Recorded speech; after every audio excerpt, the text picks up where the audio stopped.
Et cet invité, c'est Mathieu Sirot. Bonjour Mathieu. Bonjour Charlotte.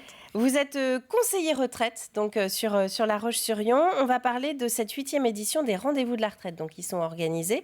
En quoi ça consiste exactement ces rendez-vous? Ça a l'air d'être quand même un événement assez attendu et plébiscité puisque le dernier, ça date d'il y a 6 mois. Ouais, c'est ça. En fait, c'est un temps fort qui est organisé conjointement entre l'Agirc-Arrco et l'assurance retraite. Le but, c'est de permettre aux actifs d'obtenir des renseignements concernant leurs droits à la retraite. Plus particulièrement, en fait, c'est l'occasion d'aller venir rencontrer un expert, donc soit physiquement, soit par téléphone, pour obtenir des informations sur sa situation personnelle. Alors, on va redéfinir aussi un petit peu les choses. Je pense qu'on va reprendre vraiment à la base, comme on dit. Agirc-Arrco, assurance retraite, les différences. Ouais, alors l'assurance retraite, c'est le régime général de la sécurité sociale. Donc c'est la retraite de base des salariés du secteur privé. Agirc-Arrco, c'est le penchant, mais en partie retraite complémentaire.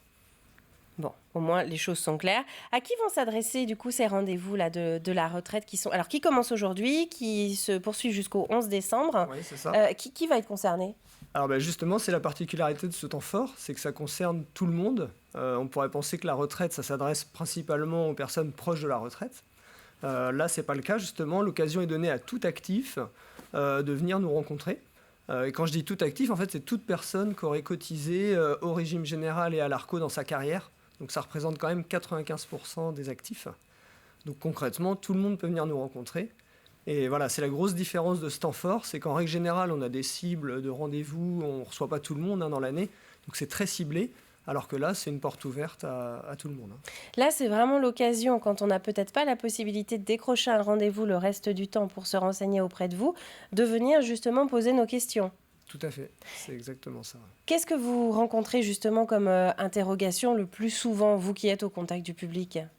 En règle générale, on est sur des questions assez simples. La majeure partie, ça Quand est-ce que je peux m'arrêter ? Voilà. Et avec combien je vais pouvoir partir, parce que c'est aussi ce qui détermine la date de départ. Ah oui, et là, donc ça, ce sont des réponses qui demandent derrière pour vous un certain délai de travail, justement, pour vous repencher sur le parcours de vos interlocuteurs ? Pas forcément. Ça peut être des réponses quasi immédiates. Après, tout dépend du travail qui a été fait en amont. Si on a déjà préparé la carrière de la personne, voilà. Après, il peut toujours y avoir des erreurs, donc c'est bien de les corriger en amont. Voilà, mais en fait, à tout moment, on peut apporter des réponses quasi immédiates. À quel moment il est bon justement de commencer à vraiment sérieusement s'intéresser à son départ à la retraite, à la fin de sa carrière professionnelle, pour être sûr d'avoir le temps de ne rien rater, de pouvoir partir à temps et d'avoir le temps nécessaire pour regrouper tous les papiers aussi ? Ouais. Alors, en général, effectivement, on ne conseille pas de venir nous rencontrer trop tôt, parce que comme je vous le disais, on n'a pas les capacités de recevoir tout le monde. On préconise généralement vers 57-58 ans, peut-être de commencer à s'y intéresser réellement. Et puis c'est d'ailleurs une inquiétude qui naît naturellement chez tout le monde. Après, la loi elle a été faite aussi pour que maintenant on reçoive dès 35 ans des documents d'information. Donc même si on ne s'y intéresse pas réellement, l'information va venir à nous naturellement. Et notamment par Internet, je crois, où on peut avoir le récapitulatif automatique, c'est ça, de son parcours. C'est ça, donc on a beaucoup développé les services en ligne. Donc effectivement, aujourd'hui par Internet, c'est une voie d'entrée quasi systématique. Pour vous donner un exemple, on a 20 millions d'actifs salariés aujourd'hui, et il y en a déjà 10 millions qui ont créé leur espace personnel, par exemple, sur le site de l'assurance retraite. Donc l'espace personnel, c'est un endroit Internet où on peut aller chercher des informations sur sa situation personnelle. Comme quoi, c'est vraiment un sujet qui intéresse au quotidien aussi et qui fait partie intégrante de notre parcours, évidemment. Ces 8e rendez-vous, alors cette 8e édition des rendez-vous de la retraite, il se prépare un petit peu en amont, c'est que les personnes se sont inscrites, c'est ça, pour les rendez-vous à la fois téléphoniques et physiques ? C'est ça. Donc alors déjà, c'est complet. Donc si aujourd'hui certaines personnes se disent « Tiens, je vais encore y aller rapidement », c'est plus la prochaine édition. Voilà, il faudra attendre la prochaine. Après, ce que je peux conseiller aux gens, donc actuellement, là, on fait 40 000 rendez-vous, donc que ce soit téléphonique ou en accueil physique. On avait la capacité d'en réaliser à peu près 20 000 téléphoniques, 20 000 en accueil physique. Comme vous le disiez tout à l'heure, c'est la 2e édition de l'année. Donc il y a déjà eu 40 000 rendez-vous qui ont été faits au mois de juin. Et après, donc, le conseil qu'on pourrait peut-être donner aux gens, c'est pour préparer en amont, c'est d'aller regarder son relevé de carrière, peut-être vérifier déjà si tout paraît complet. Voilà, et pas arriver sans avoir rien regardé. Effectivement, plus c'est préparé en amont, plus le rendez-vous il va être qualitatif.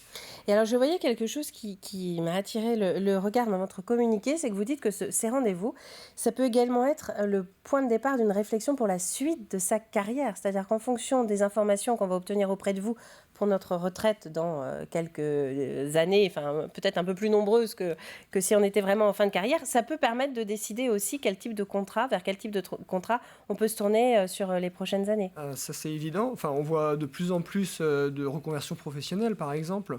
Donc aujourd'hui, je suis salarié, je sais vers quel type de droit je m'oriente. J'ai le projet de devenir entrepreneur individuel, par exemple. C'est pas du tout la même façon de calculer les droits à retraite. Donc ça peut être important, avant de prendre une décision de ce type, d'obtenir quelques informations. Même exemple sur de l'expatriation, si on me propose d'aller travailler à l'étranger, quel impact ça va avoir dans ma future retraite. Donc ça, aujourd'hui, les gens étant de mieux en mieux informés, c'est des décisions où on a besoin de connaître les conséquences avant de prendre sa décision. Donc réfléchir à sa retraite, même en cours de carrière, pour prendre les bonnes décisions. C'est vraiment un critère également. Ouais. Est-ce que vous avez déjà les dates ou au moins la période de la prochaine édition de ces rendez-vous de la retraite ? J'ai pas la prochaine édition. Déjà celle-ci, donc c'est sur la semaine du 6 au 11 décembre. Après, on peut imaginer, on est sur un rythme de 2 événements par an maintenant. Donc dans 6 mois, dans un semestre, On peut imaginer, ouais. on peut s'intéresser. Et dans ces cas-là, il suffit de rester attentif, je suppose, à vos sites internet respectifs, Oui, à la fois de l'assurance retraite et puis de la il y a GIR une Carco, communication qui est relativement importante. pour décrocher un fameux rendez-vous, C'est pour ça. aller vous voir et vous poser toutes les questions, que ce soit physique ou téléphonique. C'est la même chose d'ailleurs, physique ou téléphonique. Alors, pas tout à fait. Physique, l'avantage qu'on va avoir, c'est que vous allez pouvoir rencontrer, déjà, la personne aura choisi d'aller rencontrer soit la CARSAT, enfin l'assurance retraite, soit la GIR Carco. Donc, on aura rendez-vous avec un expert de chaque régime. En physique, on pourra compléter l'information avec la présence d'un expert de l'autre régime. Téléphoniquement, on aura affaire à un seul expert en direct. Mais après, ça n'empêche pas de pouvoir compléter l'information ultérieurement. Voilà. Mais après, sinon, effectivement, l'objectif, c'est quand même qu'on ait à peu près la même information, qu'on soit au téléphone ou en accueil. Et d'avancer dans son cheminement. Merci Mathieu Sirot. Je rappelle donc que vous êtes toujours d'ailleurs, conseiller retraite sur La Roche-sur-Yon et que vous étiez là donc pour cette 8e édition des rendez-vous de la retraite dans les Pays de la Loire et donc évidemment en Vendée. Merci à vous.